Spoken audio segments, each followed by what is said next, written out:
In this demo, I'll show you how InstaView allows you to see what your waveform really looks like at your device under test.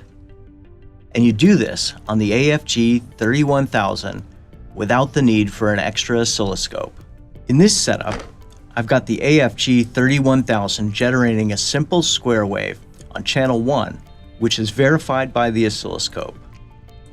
At this point, we have not enabled InstaView. So let's see what happens if we change the impedance on the scope from 50 ohms to 1 megohm. You'll see the amplitude changes on the scope along with the impedance. But the AFG isn't showing any change in the waveform because we haven't activated InstaView. And if we connect a demo board, you'll see that now even the waveform shape changes.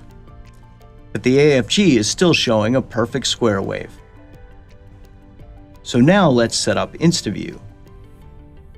Pressing the button on the front panel will bring up the setting window. First, let's calibrate the propagation delay on this cable.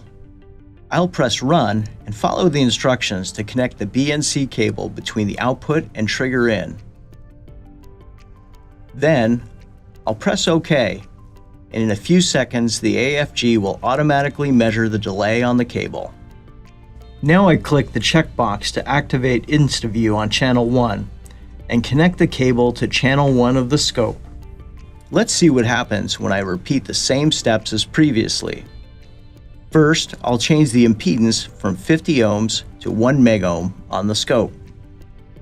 Now you can see the waveform also changes on the AFG. The AFG is giving us a real representation of the waveform reaching the device.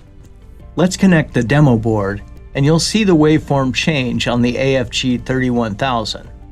So with InstaView, you can have complete confidence that what you're seeing on your AFG31000 is the actual waveform reaching your device under test.